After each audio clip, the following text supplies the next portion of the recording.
Hi students, welcome to my channel math chem made easy. మన ఛానల్లో intermediate first ఇయర్కి సంబంధించి pass guarantee in 20 days program చేస్తున్నాం కదా. ఆ ప్రోగ్రాంలో డే 12కి సంబంధించి ఫిజిక్స్లో థర్మోడైనమిక్స్ అనేటువంటి చాప్టర్లో second law of thermodynamics statement, అలాగే differences between heat engine and refrigerator దానికి సంబంధించినటువంటి క్వశ్చన్ ఒకసారి ఎక్స్ప్లెయిన్ చేస్తాను. వీడియోలోకి వెళ్ళబోయే ముందు మన వీడియోస్ కనుక మీకు నచ్చినట్లయితే లైక్ చేయండి, షేర్ చేయండి, అలాగే కమెంట్ చేయండి. సబ్స్క్రైబ్ బటన్ పక్కన ఉన్నటువంటి బెల్ ఐకాన్ క్లిక్ చేయడం మాత్రం మర్చిపోకండి. సో ఇంకా మన వీడియోలోకి వెళ్ళిపోదాం.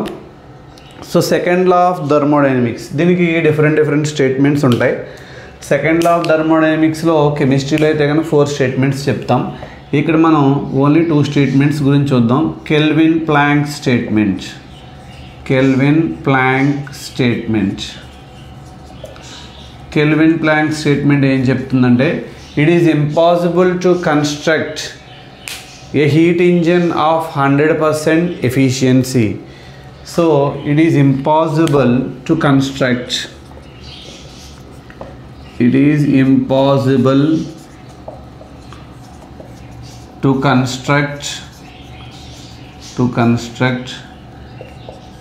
heat engine of 100% ఎఫిషియన్సీ, అంటే 100% ఎఫిషియన్సీ ఉన్నటువంటి హీట్ ఇంజన్ని కన్స్ట్రక్ట్ చేయడం కష్టం అనమాట. అది Kelvin Planck statement. So it is impossible to construct heat engine of 100% efficiency. 100% efficiency ఉన్న హీట్ ఇంజన్ని కన్స్ట్రక్ట్ చేయడం కష్టం. అంటే కంప్లీట్ ఫ్యూయల్ని ఎనర్జీగా కన్వర్ట్ చేయడం అనేది అవ్వదు. అదనమాట దాని మీనింగ్. నెక్స్ట్ క్లాసియస్ స్టేట్మెంట్ చూస్తే కనుక, క్లాసియస్ స్టేట్మెంట్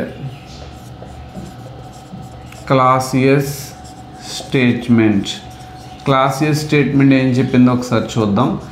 ఈ క్లాసియస్ స్టేట్మెంట్ ప్రకారం it is impossible to construct, ఇక్కడ కూడా సేమ్ అదే definition, it is impossible to construct an ideal refrigerator. So ఇక్కడేమో హీట్ ఇంజన్, ఇక్కడేమో రిఫ్రిజిరేటర్. సో ఐడియల్ రిఫ్రిజిరేటర్ని కన్స్ట్రక్ట్ చేయడం అనేది జరగదు. ఐడియల్ అంటే కనుక ఇక్కడ కూడా 100% ఎఫిషియన్సీ ఉన్న హీట్ ఇంజన్ని కన్స్ట్రక్ట్ చేయడం అవ్వదని దాని మీనింగ్ అనమాట. సో ఇది క్లాసియస్ స్టేట్మెంటు. పైనేమో Kelvin Planck statement. It is impossible to construct heat engine of 100% efficiency. 100% thermal efficiency ఉన్న హీట్ ఇంజన్ కన్స్ట్రక్ట్ చేయడం కష్టం. ఇక్కడ 100% ఎఫిషియన్సీ ఉన్నటువంటి రిఫ్రిజిరేటర్ కన్స్ట్రక్ట్ చేయడం కష్టం అని చెప్పాం. ఇప్పుడు హీట్ ఇంజన్కి రిఫ్రిజిరేటర్కి మధ్య మనం డిఫరెన్సెస్ చూడాలి. దానికోసం నేను ఇక్కడ ఒకవైపున హీట్ ఇంజన్ అని రాస్తాను, హీట్ ఇంజన్, ఇంకోవైపున రిఫ్రిజిరేటర్. సో హీట్ ఇంజన్కి రిఫ్రిజిరేటర్కి మధ్య డిఫరెన్సెస్ చూద్దాం. సో కంప్లీట్గా బోర్డు అంతా కనిపిస్తుందా కదా మీకు? ఒకసారి అడ్జస్ట్ చేద్దాం కనిపించకపోతే. ఓకే, సో ఇప్పుడు హీట్ ఇంజను, రిఫ్రిజిరేటర్. అసలు ముందు దానికి సంబంధించిన ఒక ఐడియా రావడానికి మనం ఒక డయాగ్రామ్ లాంటిది వేసుకుంటాం అనమాట. సో ఇక్కడ హీట్ రిజర్వాయర్ ఉంటుంది. హీట్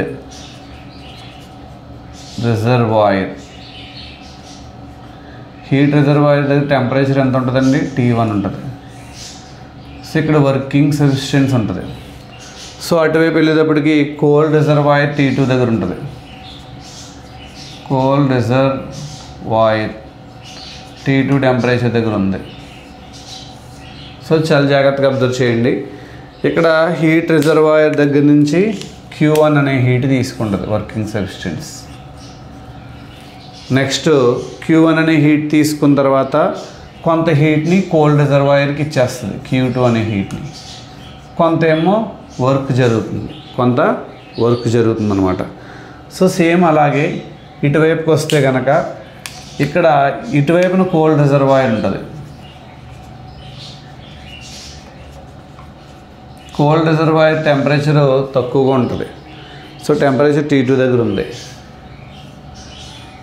సో అటువైపున హాట్ రిజర్వాయర్ టెంపరేచర్ T1 దగ్గర ఉంది.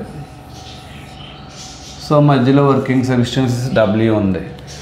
సో ఇప్పుడు Q2 అనే హీట్ తీసుకుంటే సేమ్ ఇందాక లాగానే ఇక్కడ రివర్స్లో అవుతుంది అనమాట డయాగ్రాము. Q2 అనే హీట్ తీసుకుంటుంది, ఎక్సెస్ ఆఫ్ హీటు మనకి Q2 అనేటువంటి హీటు వర్కింగ్ సబ్స్టెన్స్ తీసుకుంటుంది. Q1 అనే హీట్ని ఇటు ఇచ్చేస్తుంది.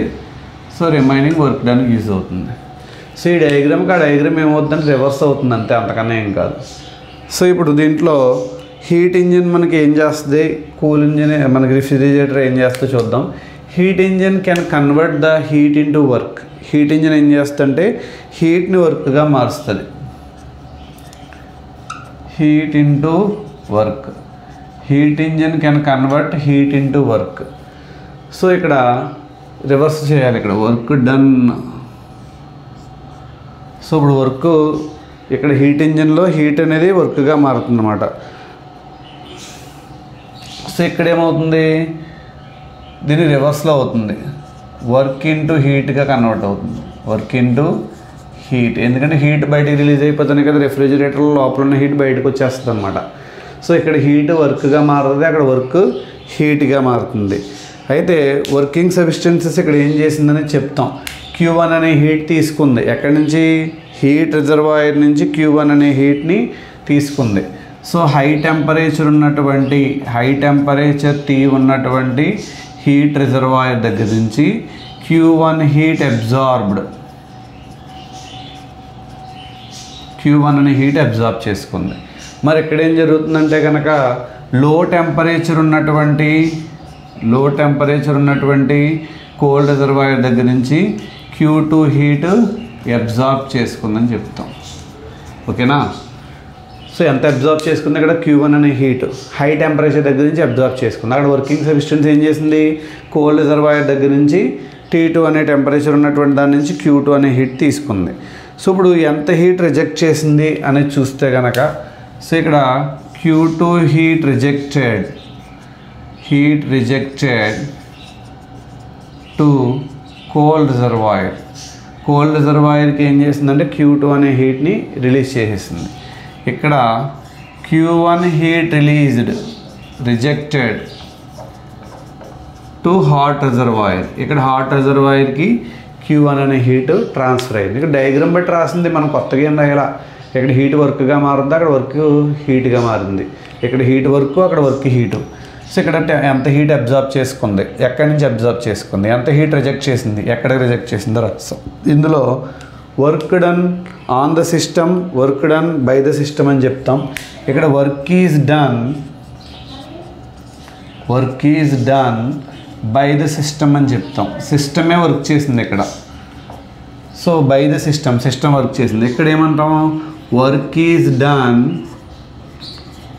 Is done on the system. ఇక్కడ ఎవరి మీద వర్క్ చేసాం, మనం సిస్టమ్ మీద వర్క్ చేసాం. రిఫ్రిజిరేటర్లో సిస్టమ్ మీద వర్క్ చేసాం. సో ఇక్కడ థర్మల్ ఎఫిషియన్సీ తీసుకున్నట్లయితే eta is equal to, so heat ఎనర్జీలో చేంజ్ ఎంత అంటే కనుక జనరల్గా ఏటా is equal work by Q1 అని చెప్తాం. Q1 అనే హీట్ అబ్జార్బ్ చేసుకుంది, టోటల్ వర్క్ బై అంత హీట్ అబ్జార్బ్ చేసుకుంది చెప్తాం. సో టోటల్గా హీట్ ఎంత అబ్జార్బ్ చేసుకుంది, Q1 చేసుకుని Q2 రిలీజ్ చేసేసింది కాబట్టి వర్క్ ఎంత జరుగుతుంది బై Q1. సో ఏటా వాల్యూ ఎప్పుడు కూడా ఆల్వేస్ లెస్ దాన్ 1 ఉంటుందండి. ఏటా value is always less than.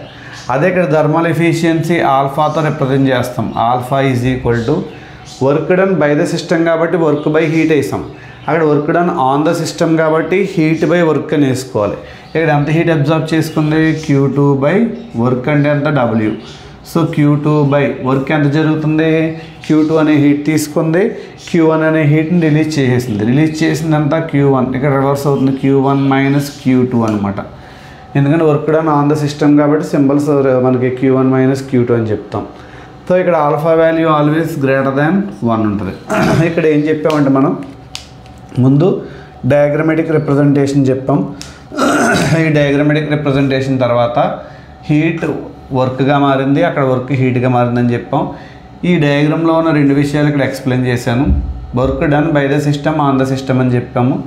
ఇక్కడ థర్మల్ ఎఫిషియన్సీ గురించి మాట్లాడాం. ఇలా మొత్తం మనకు 7 పాయింట్స్ ఉన్నాయి. ఈ 7 పాయింట్స్ నీట్గా రాసి ఇక్కడ second law of thermodynamics statement కనుక రాసినట్లయితే ఈజీగా 8 మార్క్స్ రావడానికి అవకాశం ఉంది.